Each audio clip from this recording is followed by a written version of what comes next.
Video এডিটিংয়ের আরেকটা tutorial নিয়ে আজকে হাজির হয়েছি। গত টিউটোরিয়ালে আমি দেখিয়েছিলাম যে ভিডিও ক্লিপ কিভাবে স্প্লিট করতে হয় বা কাটতে হয় এবং কিভাবে জোড়া দিতে হয়। কেউ যদি ওই ভিডিও দেখতে চান তাহলে সেটার লিংক ডেসক্রিপশানে আছে, আর আমি আই বাটনেও সেটা দিয়ে দিচ্ছি। আজকে যে বিষয়টা নিয়ে আমি কথা বলবো সেটা হচ্ছে ভিডিও ট্রানজিশনস। এই ট্রানজিশন খুব জরুরি একটা বিষয়। যদি এক ভিডিও থেকে আর এক ভিডিওতে আমরা যাই তাহলে হঠাৎ করে চেঞ্জ হলে অনেক সময় চোখে একটা ধাক্কা লাগে।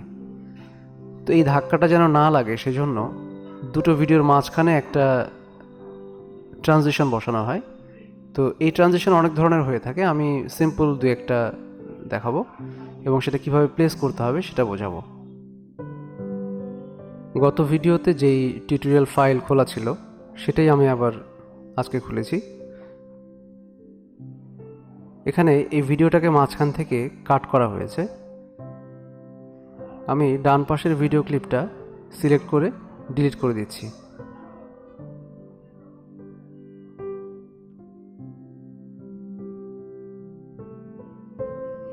এবার আমি আরেকটা ভিডিও এখানে ইম্পোর্ট করছি।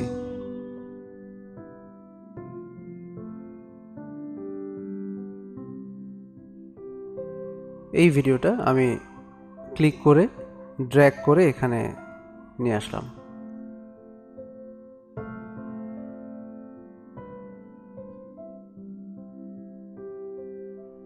গত ভিডিওতে বলেছিলাম যে এইখানে দু রকমের ট্র্যাক আছে।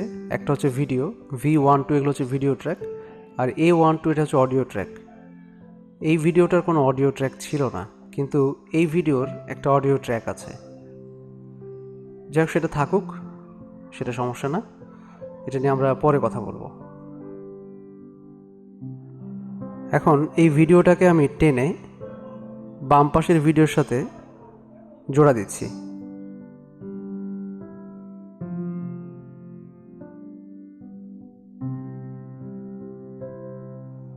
এখন দেখুন, এই দুটো ভিডিও পুরোপুরি আলাদা।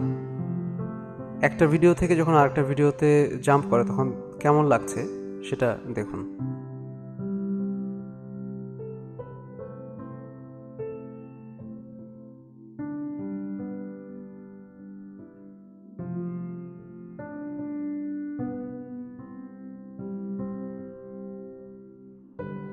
দ্বিতীয় ভিডিও ক্লিপটা হঠাৎ করেই শুরু হচ্ছে।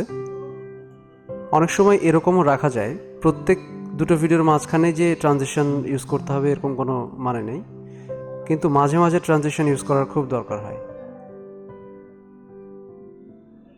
এই দুটো ভিডিওর মাঝখানে যে জায়গাটা আছে সেইখানে আমি ট্রানজিশন ইউজ করতে পারি। ট্রানজিশন অনেক ধরনের আছে। ডান পাশে যেই ইফেক্ট উইন্ডো আছে সেইখান থেকে এখানে আমি ভিডিও ট্রানজিশনস ফোল্ডারটা খুঁজে বের করব।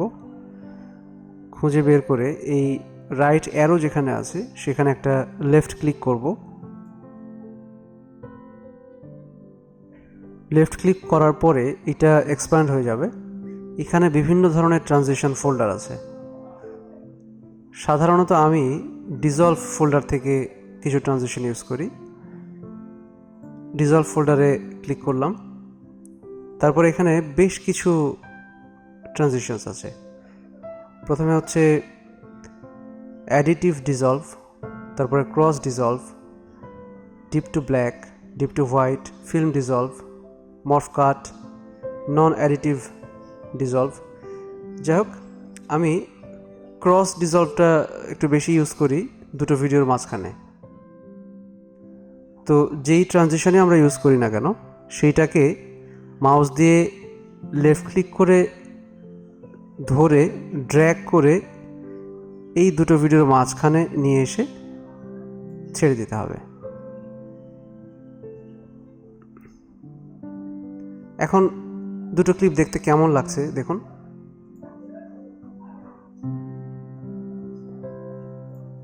এটা হচ্ছে ক্রস ডিজলভ ট্রানজিশনের কাজ। আমি যদি অন্য কোনো ট্রানজিশন ইউজ করতে চাই তাহলে কীরকম হবে। ফিল্ম ডিসলভ, আবারও ক্লিক করে ড্র্যাগ করে এখানে নিয়ে এসে ছেড়ে দিলাম।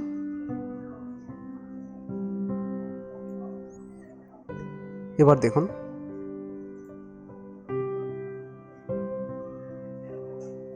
অনেকটা সিমিলার ফিল্ম ডিসলভ এবং ক্রস ডিসলভ। যদি এই ট্রানজিশনকে আমি ডিলিট করতে চাই তাহলে সেই ট্রানজিশনের উপর লেফট ক্লিক করে কিবোর্ডে ডিলিট চাপ দিলেই সেটা ডিলিট হয়ে যাবে।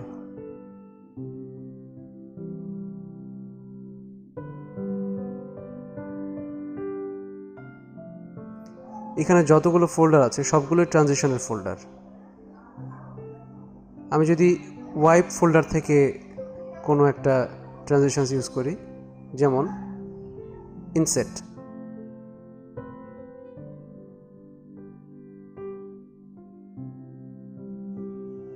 এবার ভিডিওগুলো দেখতে কেমন লাগে দেখুন।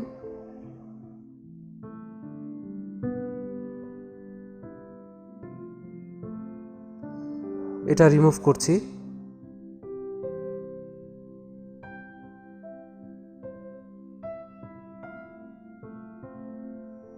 গ্রেডিয়েন্ট ওয়াইপ দেখতে কেমন লাগে সেটা দেখি।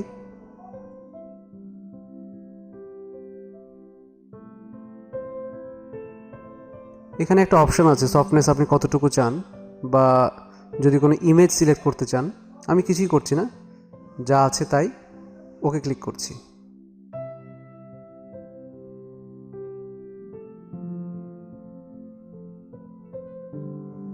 এইবার দেখি